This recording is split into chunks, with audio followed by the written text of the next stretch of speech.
Welcome back to the channel. If an Alaskan cruise has been sitting on your bucket list, you're in the right place. Alaska isn't your typical tropical cruise. You're not heading toward white sand beaches and endless sunshine. You're sailing into towering glaciers, snow-capped mountains, incredible wildlife, charming frontier towns, and some of the most breathtaking scenery you'll ever experience. But here's the thing. Alaska rewards travelers who prepare. If you don't know what to expect, you can spend more money than necessary, pack the wrong clothes, miss unforgettable experiences, and even book during the wrong part of the season. Today, we're covering everything you need to know before embarking on an Alaskan cruise.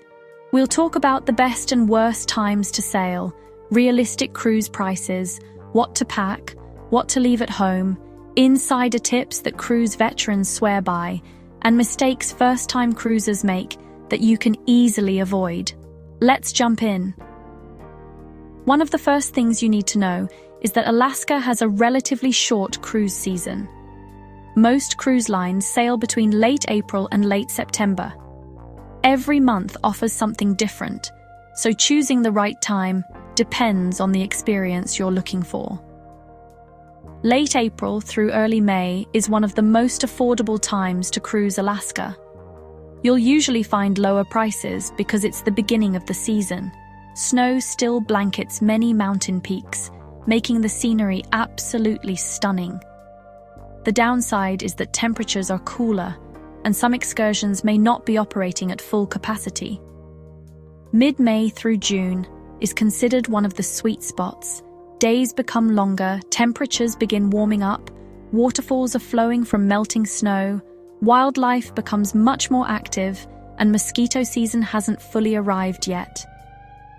This is one of the most popular times for photographers and nature lovers. July is peak season.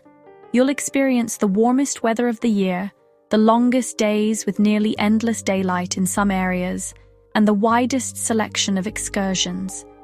Families often travel during this time because children are out of school. The trade-off is that prices are at their highest, ports become crowded, and you'll likely need to book excursions months in advance.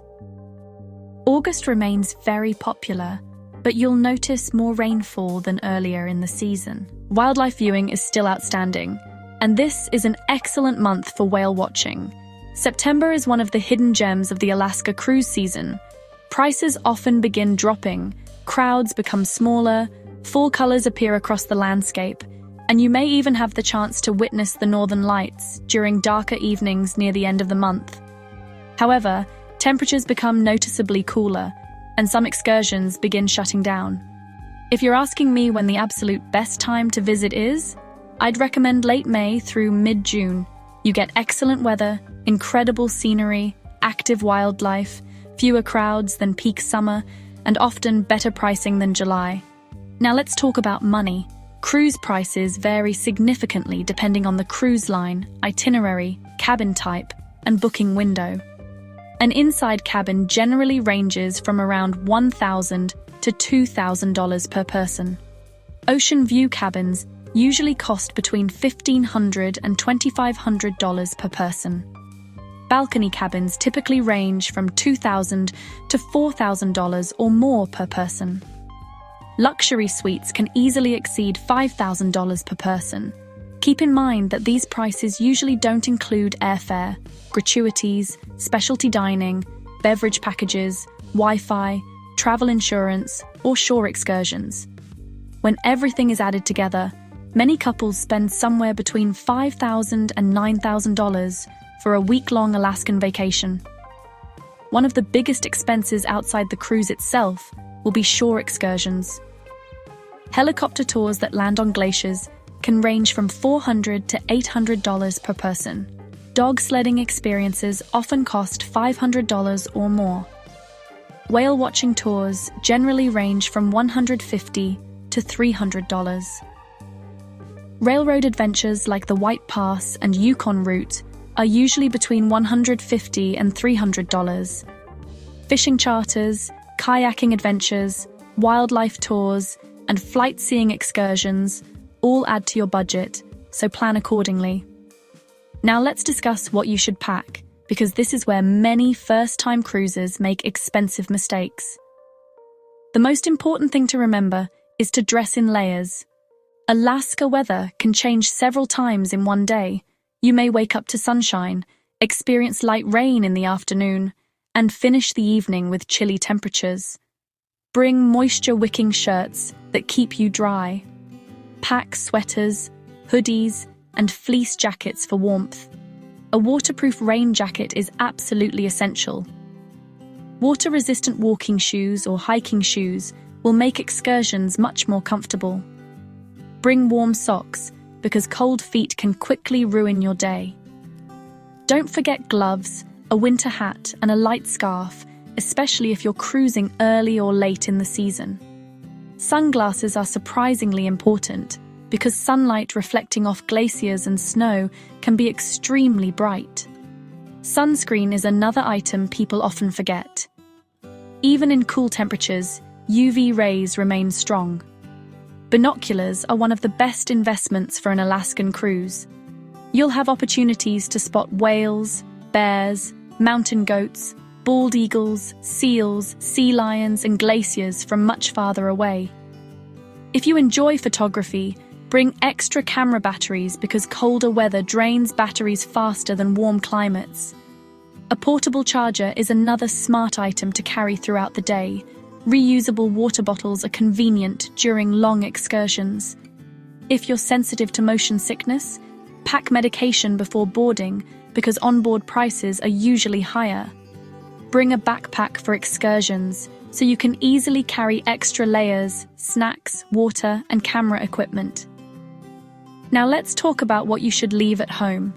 You won't need multiple swimsuits unless you plan to spend significant time in the ship's indoor pools or hot tubs. Heavy winter parkas are usually unnecessary during the cruise season because layering works much better. High heels are impractical for most Alaskan ports, where you'll be walking on uneven sidewalks, docks, gravel, and hiking trails. Leave expensive jewelry at home. Alaska is about adventure, not showing off valuables. Avoid packing an entirely new wardrobe. Comfortable clothing will serve you much better than fashionable outfits you'll rarely wear. One mistake many travelers make is assuming they'll spend most of their time inside the ship. Actually, some of your best memories will happen on the outdoor decks. When your ship enters glacier areas, everyone heads outside to experience the incredible scenery. Even if it's cold, bundle up and spend time outdoors. Pictures and videos simply don't capture the power of standing in front of a massive glacier as it cracks and sends enormous chunks of ice crashing into the ocean. Here are a few insider tips that can make your trip even better. Book glacier view balcony cabins if your budget allows. Waking up to mountain ranges and glaciers outside your room is an unforgettable experience. Reserve popular excursions as early as possible because the best tours often sell out months before sailing. Keep a waterproof phone pouch with you during rainy excursions. Wake up early when entering scenic cruising areas because you'll have quieter decks and better wildlife viewing opportunities. Bring cash for local shops and small vendors, even though credit cards are widely accepted. Don't overbook every port. Sometimes simply walking around a charming Alaskan town can be just as memorable as an expensive excursion. Try local seafood whenever possible. Fresh Alaskan salmon, halibut, king crab, and clam chowder are incredible. Attend the naturalist presentations on board. You'll gain a much deeper appreciation for the wildlife, glaciers, and history of Alaska. Finally, don't spend your entire vacation behind your phone or camera. Take your pictures, capture your videos, then put the devices away for a few moments. Watch whales breach with your own eyes. Listen to glaciers crack. Feel the crisp mountain air. Those moments stay with you long after the cruise ends. Alaska isn't just another cruise destination. It's one of those rare places that reminds you just how incredible God's creation truly is. If you've already cruised Alaska, let everyone know your favorite port or excursion down in the comments. If you're planning your first Alaskan cruise, tell us what you're most excited to experience. If you found this guide helpful, don't forget to like this video, subscribe to the channel, and turn on notifications because we've got more cruise guides, travel tips, and destination reviews coming your way. Thanks for watching, stay safe, God bless, and I'll see you in the next adventure.